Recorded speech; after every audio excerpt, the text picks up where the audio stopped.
നീ അപേക്ഷിച്ച വിഷയത്തിൻ്റെ മേൽ ദൈവം ഉത്തരവുമായി ഇറങ്ങി വരാൻ പോകുകയാണ്.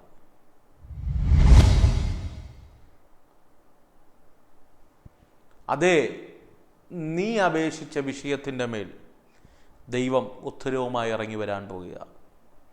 എല്ലാവർക്കും നല്ലൊരു പ്രഭാതം തന്നെ ഞാൻ ആശംസിക്കുകയാണ്. ജേണി വിത്ത് ഹോളി സ്പിരിറ്റ് എന്ന ദൈവിക സന്ദേശവുമായി നിങ്ങളുടെ അടുക്കൽ കടന്നു വരുവാൻ ദൈവത്തിനാൽ ഒരുക്കുന്ന വലിയ കൃപകൾക്കായി ഞാൻ എൻ്റെ ദൈവത്തെ സ്തുതിക്കുന്നു, സ്തോത്രം ചെയ്യും. തുടർമാനമായ ഈ സന്ദേശങ്ങളെല്ലാം നിങ്ങൾക്ക് അനുഗ്രഹമാകുന്നു എന്ന് കേൾക്കുന്നതിൽ അതിയായ സന്തോഷമുണ്ട്. അനേക കോളുകൾ, അതിലുപരിയായ അനേക സാക്ഷ്യങ്ങൾ ഞങ്ങളെ വിളിച്ചറിയിക്കുന്നതിൽ സന്തോഷമുണ്ട്. ഈ പ്രഭാതത്തിൽ ഞാൻ കൊതിക്കുന്നു അങ്ങനെ അനേക സാക്ഷ്യങ്ങൾ വെളിപ്പെടത്തക്ക നിലവാരത്തിൽ ഒരു വലിയ ദൈവിക ചലനം പകൽക്കാലം ചലിക്കട്ടെ. ദൈവം നിങ്ങളോട് വ്യക്തമായി സംസാരിക്കുന്ന ഒരു പകലായി പകൽക്കാലം മാറട്ടെ. ദൈവാത്മാവിൻ്റെ ഹൃദയത്തിൽ തന്നൊരു ചെറിയ ചിന്ത വേഗത്തിൽ നിങ്ങളോട് കൈമാറി നിങ്ങൾക്ക് വേണ്ടി പ്രാർത്ഥിക്കാൻ ആഗ്രഹിക്കുകയാണ്. സങ്കീർത്തനങ്ങളുടെ പുസ്തകം 34-ാം സങ്കീർത്തനം അതിൻ്റെ 6-ാമത്തെ വാക്യം ഇങ്ങനെ വായിക്കുന്നു: ഈ എളിയവൻ നിലവിളിച്ചു, യഹോവ കേട്ടു, അവൻ്റെ സകല ഭയങ്ങളിൽ നിന്നും ദൈവം അവനെ രക്ഷിച്ചു. നമുക്കെല്ലാവർക്കും മനഃപ്പാഠമായ കാണാപ്പാഠമായ ഒരു സങ്കീർത്തന ഭാഗമാണ്. ദാവീദിൻ്റെ ഒരു സങ്കീർത്തനമാണ്. അതിനകത്ത് ദാവീദ് പറയുന്നൊരു പദമുണ്ട്: ഈ എളിയവൻ നിലവിളിച്ചു, യഹോവ കേട്ടു. അർത്ഥം,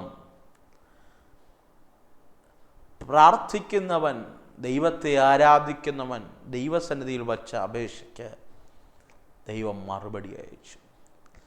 ഈ പ്രഭാതത്തിൽ ഞാൻ ഇങ്ങനെ പറയാം: നാളുകൾ പഴക്കമുള്ളതായ നീ പ്രാർത്ഥിച്ചു മറന്നുപോയ ചില വിഷയങ്ങൾക്കും,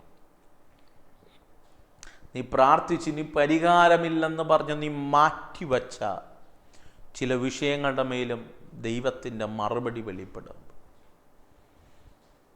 ദൈവത്തിൻ്റെ നീതി വെളിപ്പെടാൻ പോവുകയാണ്. ദൈവത്തിൻ്റെ കരം അതിൻ്റെ മേൽ ചലിക്കാൻ പോവുക. വിശ്വസിക്ക്, വിളിച്ച് സാക്ഷി പറയത്തക്ക നിലവാരത്തിൽ പോലും ദൈവത്തിൻ്റെ വലിയ ചലനങ്ങൾ നിൻ്റെ ജീവിതത്തിനകത്ത് വെളിപ്പെടാൻ പോവുക. പ്രിയരെ, കൃത്യമായി വചനം അങ്ങനെ പറയുന്നു: നിലവിളിക്കുന്നവന് വേണ്ടി പ്രവർത്തിക്കുന്ന ഒരു ദൈവം. എത്ര രാത്രികളല്ലേ നമ്മൾ നിലവിളിച്ച്, ആരും കാണാതെ ഒരു മുറിക്കകത്ത് കയറി മുറി ക്ലോസ് ചെയ്ത് എത്രയോ രാത്രികൾ നിലവിളിച്ചു. കിടന്നുറങ്ങിയ തലയിണെ ചേർത്ത് പിടിച്ച് എത്രയോ രാത്രികൾ കരഞ്ഞു. ഒരുപക്ഷെ ഒരേ ബെഡിൽ കിടന്നുറങ്ങിയ വ്യക്തി പോലും നിന്റെ വേദന, നിന്റെ കണ്ണുനീർ കണ്ടില്ല. പക്ഷെ ആത്മാവിലൊരു ദൂത് കൈമാറാം: നീ നിലവിളിച്ച സകല വിഷയത്തിനും ദൈവത്തിൻ്റെ പക്കൽ മറുപടിയുണ്ട്.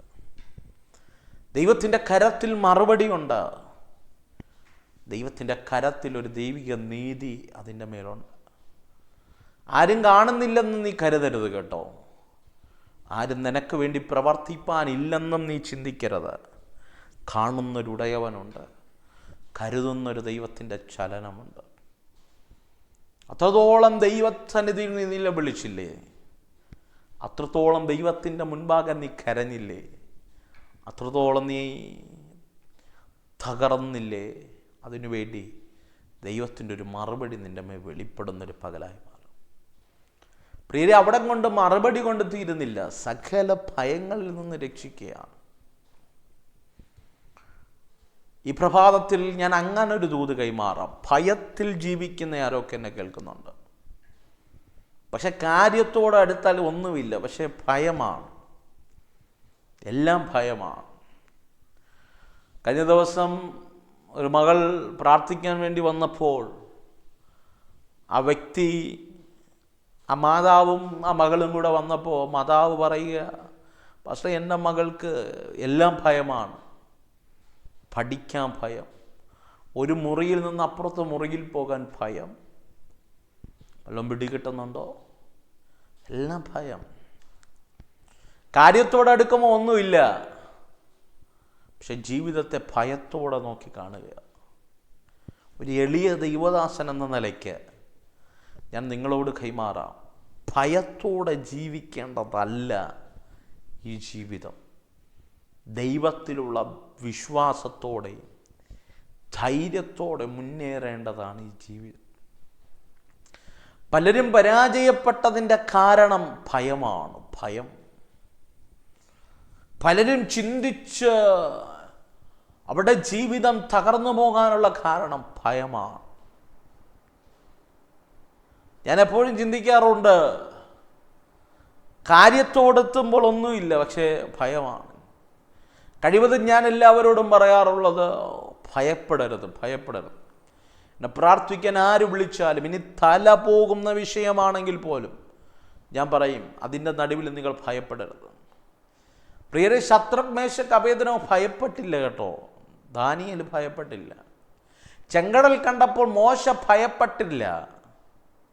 കാരണം അവരുടെ കോൺഫിഡൻസ്, അവർ കഴിച്ച ആഹാരത്തിലോ അവരുടെ കൈമിടുക്കിലോ അവരുടെ കയ്യിലെ ആയുധ ശേഖരണങ്ങളിലോ അല്ല, അവരുടെ ധൈര്യം ദൈവത്തിലാണ്.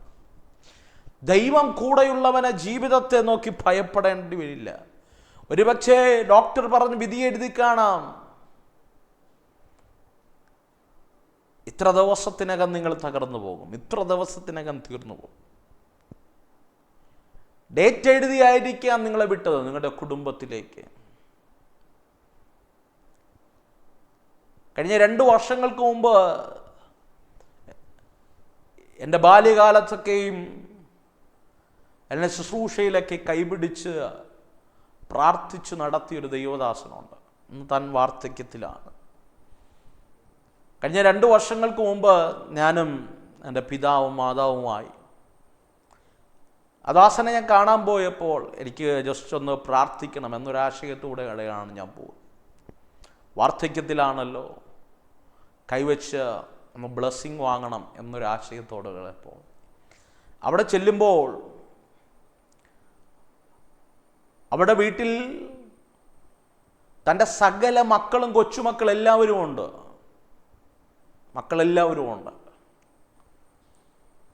മക്കളെല്ലാം വിദേശ രാജ്യങ്ങളിലാണ്, വിവിധ രാജ്യങ്ങളിൽ നിന്ന് വന്നിരിക്കുകയാണ്.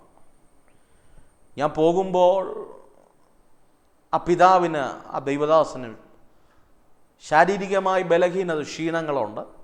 ഞങ്ങളെ കണ്ടത് ഓടി വന്നു, ഞങ്ങളെ വിളിച്ചു, ഞങ്ങൾ അകത്ത് കയറി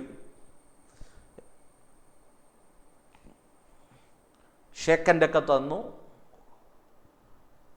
ഷേക്കൻ്റെയൊക്കെ കൊടുക്കുമ്പോൾ കൈ ബലഹീനമാണ്, കൈ ഷിവർ ചെയ്യുന്നുണ്ട്, ഇതെല്ലാം ഉണ്ട്. അകത്ത് കയറി ഞങ്ങളങ്ങോട്ട് പരസ്പരം സംസാരിക്കുന്ന സമയത്ത് താൻ തന്നെ പറയുന്നുണ്ട്, ഡോക്ടർ പറഞ്ഞത് 3 മാസമാണ്.